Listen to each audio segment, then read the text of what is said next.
They told you the light was good. Those smiles are the cure. That positivity is strength. But look closer. Some of the most broken people you'll ever meet were the brightest masks. Some of the most dangerous betrayals are hidden behind gentle words. And some of the strongest minds in history were forged in silence, isolation, and pain. The light doesn't always save you. Sometimes it blinds you. Society has trained you to believe that light equals safety, that happiness is the ultimate goal, that to be normal is to fit inside the cage of optimism. But what they never told you is this. Every human being carries a shadow. Carl Jung, the Swiss psychoanalyst, called it the shadow self, the dark, unconscious part of our psyche where we bury rage, fear, desire, and pain. Most people spend their lives running from their shadow, pretending it doesn't exist, distracting themselves with pleasure, entertainment, or false friendships. But here's the paradox. The more you deny the shadow, the more it controls you. What you repress controls. What you avoid grows. Think of Julius Caesar, a man loved by the Roman people, feared by his enemies. He stood in the light of power. But where did his downfall come from? Not from armies, not from open battles, but from within his circle, his own friend, Brutus. Betrayal. The knife never comes from strangers. It comes from those close enough to hug you. And here lies the first truth. If you live only for the light, you will be destroyed by the shadows you refuse to see. But there's another path. The path of those who stop running. The path of those who stare directly into the abyss. And instead of being consumed, they learn to master it. Nietzsche once said, "He who fights with monsters should be careful lest he thereby become a monster." And if you gaze long into an abyss, the abyss also gazes into you. Most read this as a warning, but the strong understand it as an initiation. The abyss is not your enemy. It is your training ground. You see, resilience is not born in comfort. Strength is not born in happiness. Greatness is not born in constant positivity. Resilience is born when the world turns its back on you, and you survive anyway. Strength is born when betrayal cuts deep, and you still rise. Greatness is born when you embrace solitude, when you face the mirror and accept the truth, that your shadow is not a weakness. It is your greatest source of power.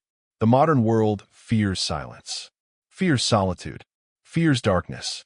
Why? Because when you are alone, the noise stops, the distractions vanish, and your shadow starts whispering. It tells you truths you've been avoiding. It reminds you of the pain you try to bury.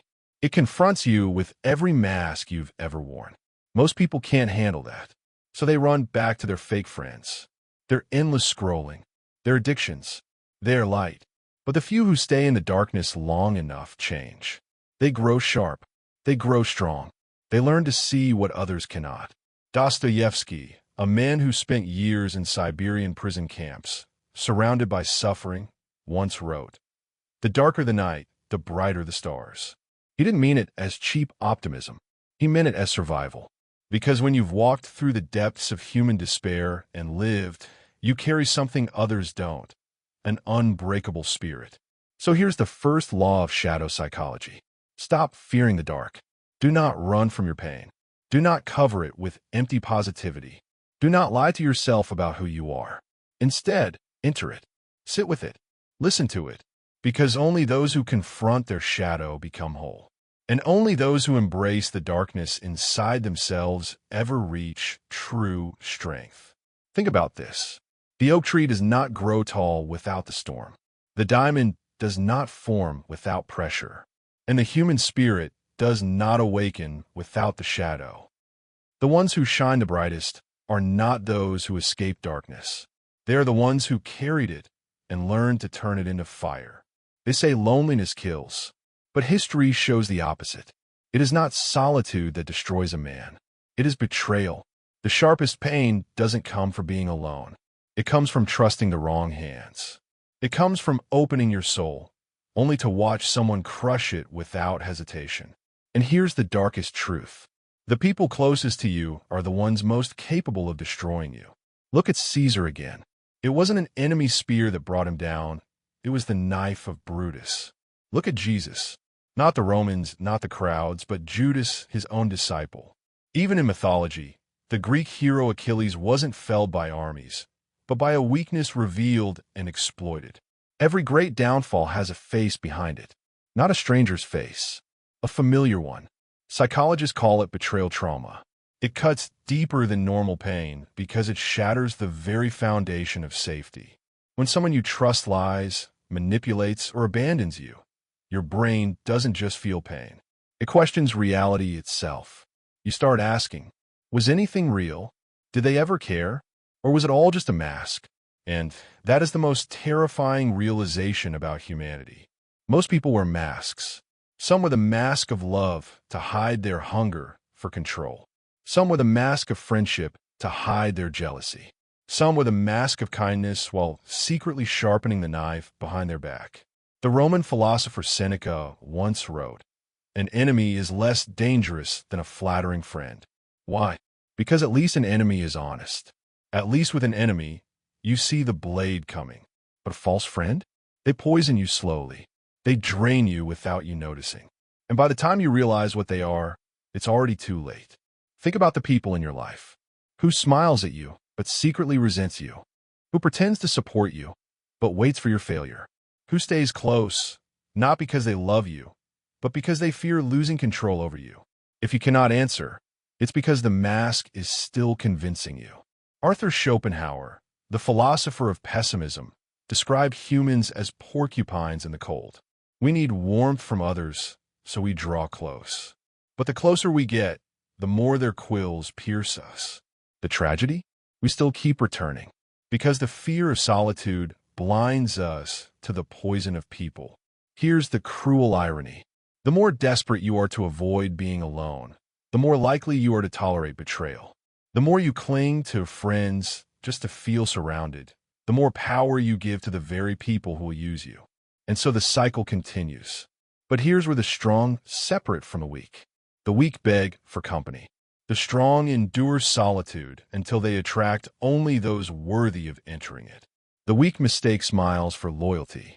The strong look deeper, studying actions, not words. The weak accept poison because they fear starvation. The strong would rather go hungry than be fed lies. Dostoevsky once wrote, "The soul is healed by being with children." He wasn't talking about literal children, but about purity. People uncorrupted by masks.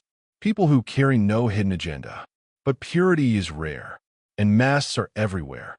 That is why strength requires discernment. The ability to see through faces, through charming words, through promises that mean nothing. Consider this. In toxic relationships, whether with friends, family, or lovers, the poison isn't the betrayal itself. It's the self-doubt that follows. The manipulator wants you to believe it was your fault, that you're the problem, that without them, you are nothing. This is not love. This is control. And it is the oldest psychological weapon humans have ever used against each other. Nietzsche said, "In individuals, insanity is rare, but in groups, parties, nations, and epochs, it is the rule." Look at that carefully. He understood that people, when grouped, were collective masks. And that collective madness, the pressure to conform, to obey, to silence your truth, is what corrupts the individual soul. So betrayal doesn't just happen on a personal scale. It happens on a societal level. Your culture betrays you. Your leaders betray you. Even your idols betray you. But what if betrayal wasn't the end? What if betrayal was the initiation? Think of it like poison. Yes, a single dose can kill, but small, controlled doses can forge immunity. Betrayal works the same way. It hurts, but it teaches. It breaks, but it hardens. It blinds, but it opens new eyes. Every scar becomes a warning sign. Every broken trust becomes a sharper instinct. Every false friend makes you more capable of recognizing the next mask. The truth is simple. Betrayal is the tuition fee of wisdom. You will pay for it in pain, but in return, you earn clarity. And once you see clearly, you're no longer a victim. You are untouchable. So here is the law of betrayal psychology. Expect masks. The question smiles. Test loyalty. Accept that poison exists, and refuse to drink it twice. Because the strongest are not the ones who never got betrayed. The strongest are the ones who used betrayal as fuel until no mask could deceive them again. And when you finally reach that point, you realize solitude isn't the enemy. False company is. Because solitude sharpens you. But poison? Poison rots you from the inside out. Most people fear solitude. But solitude is not emptiness. It is exposure. When a noise fades, when the masks disappear, when the betrayals leave you standing alone, what remains? Your shadow, your truth, yourself. Silence is not peaceful at first. It is brutal. The first nights alone feel like a curse. The room echoes with memories you don't want to face. Every regret, every failure, every betrayal comes crawling back like ghosts. This is why most people can't handle solitude. Because solitude forces confrontation. And confrontation with the self is the hardest battle anyone will ever fight.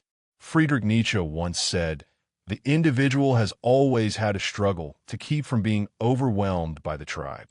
But what he didn't say directly is that the first tribe you must break free from is the tribe inside your head. The voices of old betrayals, the echoes of false friends, the poisonous whispers of your past. In solitude, you face them with no distraction. And if you endure, you come out transformed. Consider the lives of great minds. Dostoevsky, exiled to Siberia, staring at frozen walls, surrounded by criminals, learning the raw truth of human nature. Marcus Aurelius, emperor of Rome, sitting alone in his tent during war, writing the words that would become meditations, his private reminders to endure. Nietzsche, wandering alone in the mountains, writing about the abyss, wrestling with madness and clarity in equal measure. They were not destroyed by solitude. They were sharpened by it. The modern world fears silence because it is addicted to distraction. Scroll, swipe, drink, laugh, always running from the mirror. But the mirror waits. It always waits.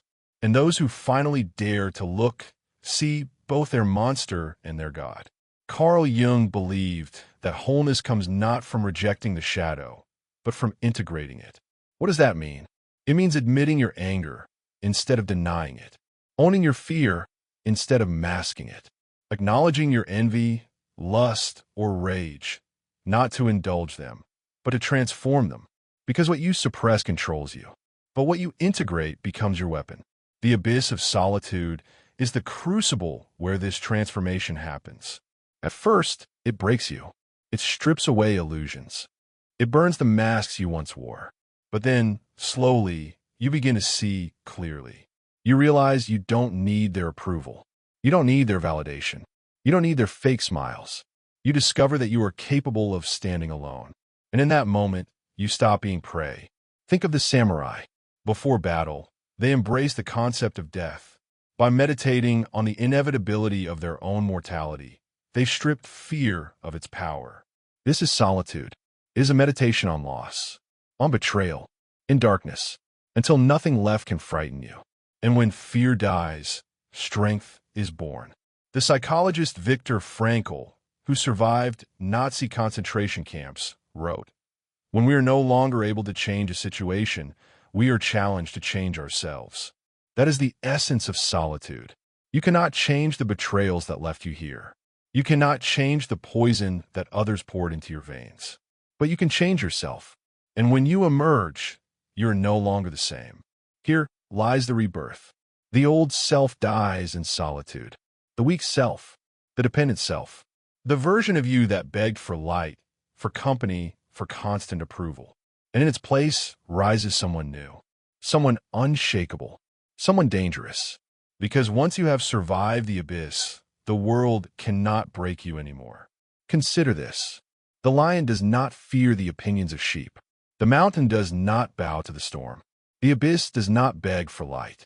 And neither should you. The law of solitude is simple. The moment you accept your own darkness, you gain control over it. The moment you embrace silence, you hear truths that noise always hid from you. The moment you walk alone, you stop depending on poison paths. This is not a weakness. This is evolution. You're no longer a victim of betrayal. You're no longer blinded by masks. You're no longer afraid of the shadow. You have become the master of it. And from this mastery comes the power that few ever taste. The power of being whole. Pain is not just something to survive. It is something to use. Darkness is not just something to endure. It is something to sharpen. And betrayal is not just something to heal from. It is something to remember, so it never touches you the same way again. The weak spend their lives asking, why me? Why did they betray me? Why does life hurt this much? But the strong ask a different question. How do I use this? In ancient Japan, blacksmiths forged katanas by repeatedly breaking, folding, and reforging steel. Why? Because every fracture made the blade stronger. Your suffering works the same way. Every heartbreak, every false friend, every night alone staring at the ceiling. Each fracture is not an end. It is a reforging. And when you emerge, you are sharper than the world ever expected. Marcus Aurelius, the philosopher emperor, wrote, "The impediment to action advances action. What stands in the way becomes the way." Understand the depth of that truth. Your suffering is not an obstacle. It is the path. The betrayal didn't stop you. It trained you. The loneliness didn't kill you. It transformed you. The shadow didn't consume you. It revealed you. But here is the key. You must weaponize it. If you do not, your pain becomes poison. If you do not, your solitude becomes despair. If you do not, your shadow becomes your master. The difference between the broken and the unbreakable is not the amount of suffering. It is the choice. Will you be destroyed by it, or will you turn it into fire? History honors those who weaponize their darkness. Spartacus, once a slave, turned his suffering into rebellion against Rome. Epictetus, born into slavery, turned his chains into philosophy that outlasted empires. Malcolm X, from prison, from the shadow of rage, forged himself into a voice that shook nations. They all had the same choice, and they all chose transformation over destruction.